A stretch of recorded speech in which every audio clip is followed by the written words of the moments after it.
안녕하세요. 밀리의 서재에서 리딩북을 읽고 있는 책읽지라입니다.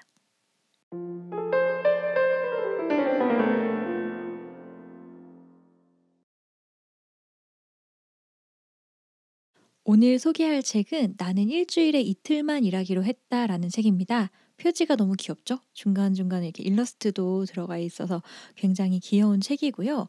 여러분들은 이 제목을 들었을 때 어떤 생각이 드세요? 사실 저는 이 책을 골랐던 이유가 팀 페리스의 "나는 4 시간만 일한다."라는 책하고 비슷한 책이겠지라고 생각하고 골랐어요. 그 책은 사실 팀 페리스가 엄청난 부자로서 부를 누리면서 근데 그렇게 하기 위해서 자신의 노동을 투입하지 않고 생산성을 최대로 끌어올리고 또 거기에서 또 내 노동이 들어가지 않아도 굴러갈 수 있는 구조를 만들어서 어떻게 보면 불로소득으로 행복하게 살 수 있는 법을 이야기하는 책이거든요. 그런데 이 책은 완전히 그 반대였습니다. 여러분들 프리터족이라는 말 들어보셨나요? 일본에서 많이 이제 생겨나고 있는 사람들을 일컫는 말인데요. 프리 아르바이트라는 말의 이제 조어예요. 그래서 아르바이트만 해서 내가 어떤 직업을 구하지 않고도 아르바이트 수입으로 사 삶을 영위하는 사람들을 일컫습니다. 프리터족인 오하라 헨리라는 일본 저자의 자기가 생활을 담아 놓은 그런 에세이입니다. 너무 재미있게 읽었어요. 왜냐면 그런 책인지 모르고 폈다가 읽다 보니까 정말 저자가 글도 맛깔나게 쓰고 또 여러 가지 생각해 볼 쟁점을 많이 던져 줘서 즐겁게 읽었는데요. 제가 이 책을 추천하는 이유는 세 가지입니다. 첫 번째는 내가 당연하게 여기고 있던 생각에 대해서 의구심을 갖게 합니다.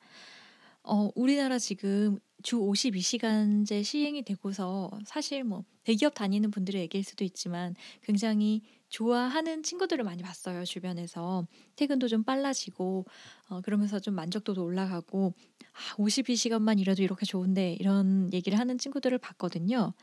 그런데 52 시간을 일하는 건 당연할까? 그럼 과연 일하는 삶이라는 건 당연할까? 내가 일주일의 그 소중한 시간 중에 52 시간을 노동에 할애하는 것은 과연 현명한 일일까? 이런 것에 대해서 한 번쯤 생각해 보게 합니다. 두 번째는요. 이거는 철저히 그런 생활은 나 중심의 사고를 했을 때만 가능한 일인 것 같아요. 뭐 진짜 어떻게 보면 부모님과 뭐 주변 친구들의 기대마저도 다 무시해야지만 가능한 일이잖아요. 그런데 그렇게 선택을 했을 때 정말 진정으로 나 자신의 행복을 위해서 오롯이 나만을 위한 선택을 중심적으로 살아가는구나라는 생각이 들었어요. 그래서 우리는 사실 사회생활을 하면 주변의 시선으로부터 자유로울 수 없고 그로 인해서 선택을 내리잖아요. 네. 그렇지 않을 수 있는 가능성을 보여주는 책이라고 하겠습니다. 세 번째는요.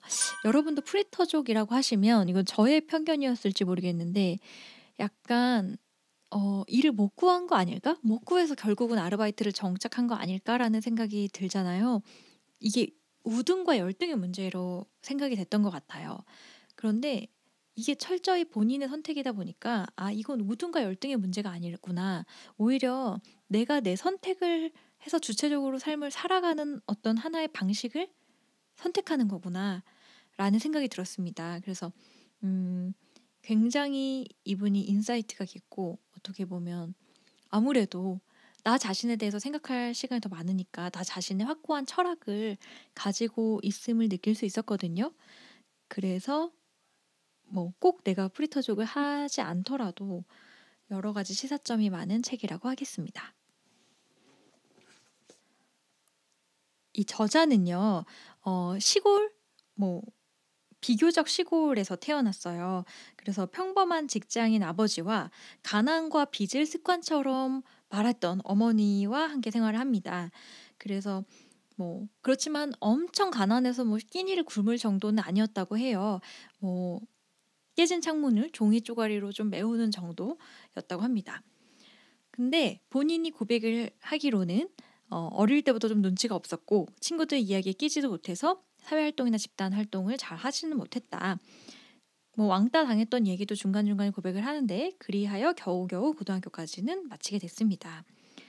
대학교를 가게 되는 건 경제적인 여유가 없어서 진학을 포기하게 돼요. 그러면서 동창들은 다 각자 어떤 졸업해서 각자의 길을 가기 시작했고요. 그래서 처음에는 사실 이분도 비자발적으로 일을 안 하게 됩니다. 근데 그런 생활을 시작하다 보니 말도 못하게 즐겁다고 해요. 처음에 고등학교를 졸업한 후에는 인간관계를 완전히 끊습니다. 생활비를 벌려고 아르바이트를 했지만 그 외의 시간은 오롯이 자기만을 위한 취미를 즐기는데 쓰기 시작합니다. 그렇게 한 3년의 은둔 생활, 히키코모리 생활을 하는 거죠. 경제 활동을 거의 하지 않는. 그렇지만 또 본인의 삶에 대해서 20살이 됐을 때 생각을 해봅니다.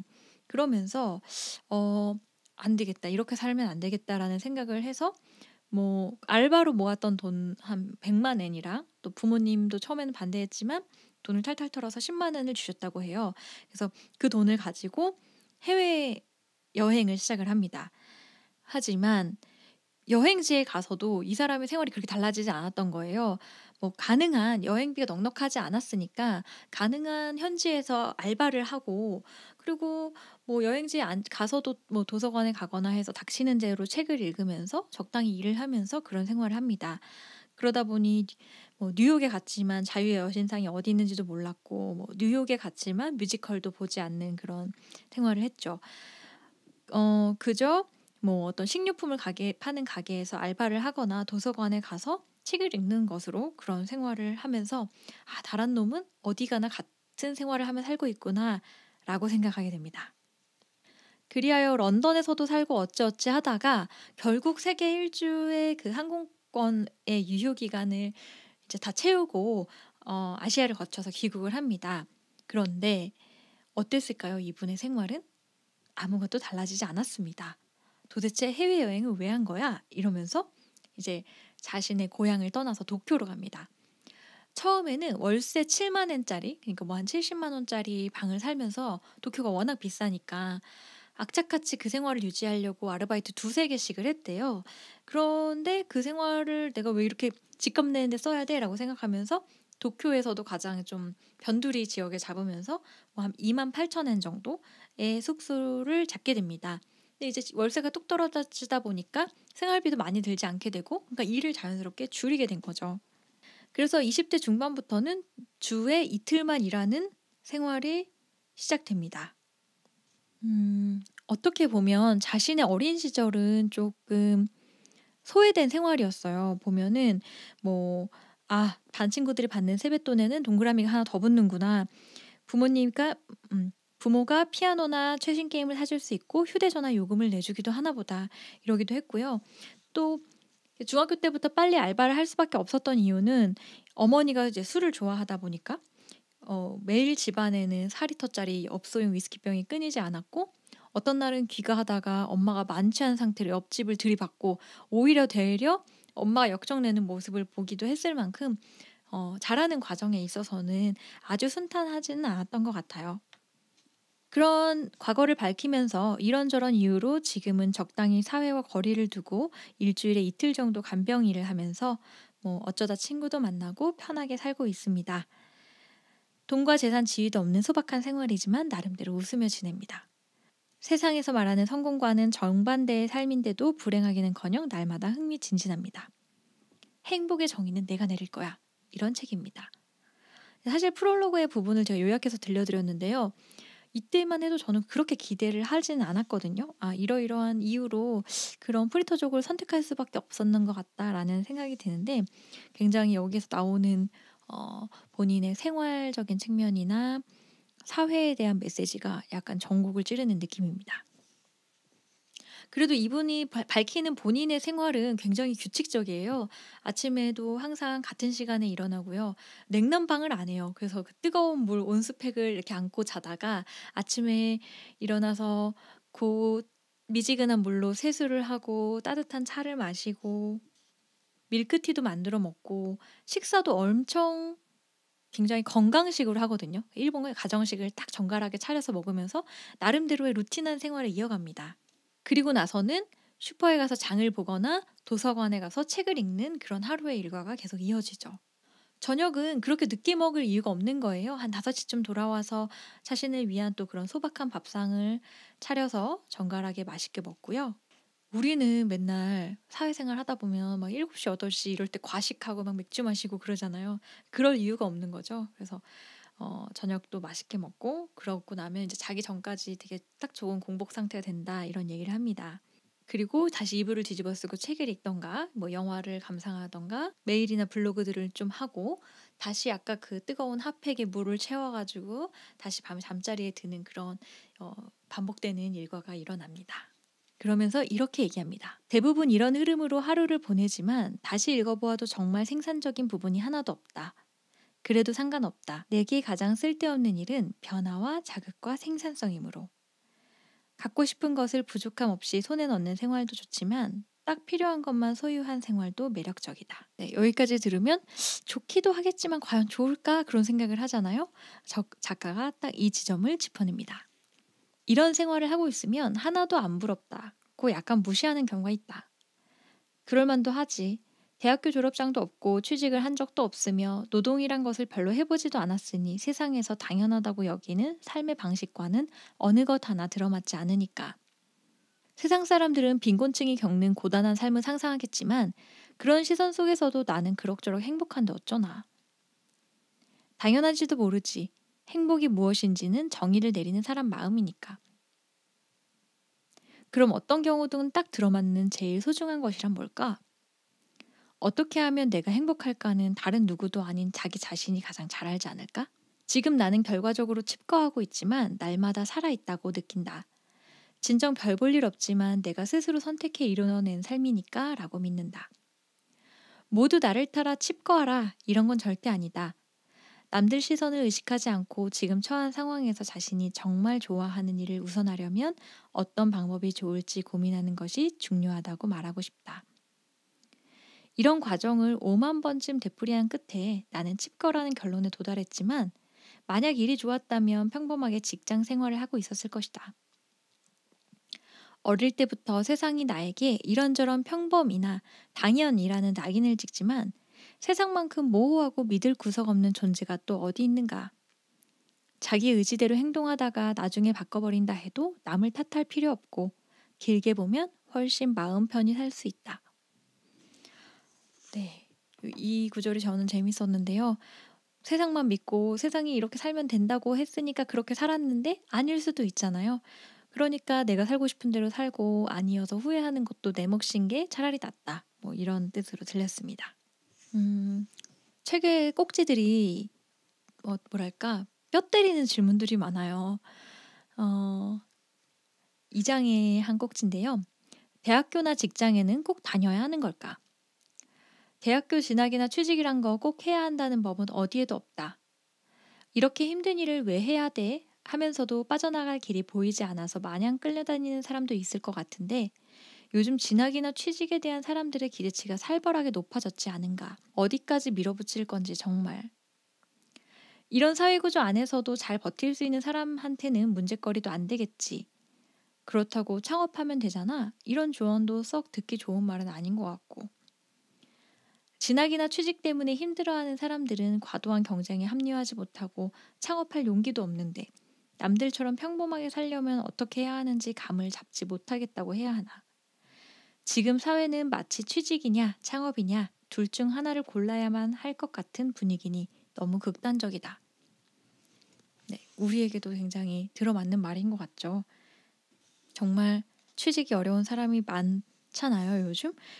프리터족이라는 것도 일본에서 많이 일어나고 있는 현상이긴 하지만 우리하고도 동떨어진 얘기가 아닌 것 같아요. 그래서 이 사람은 이런 걸 목표로 하고 삽니다.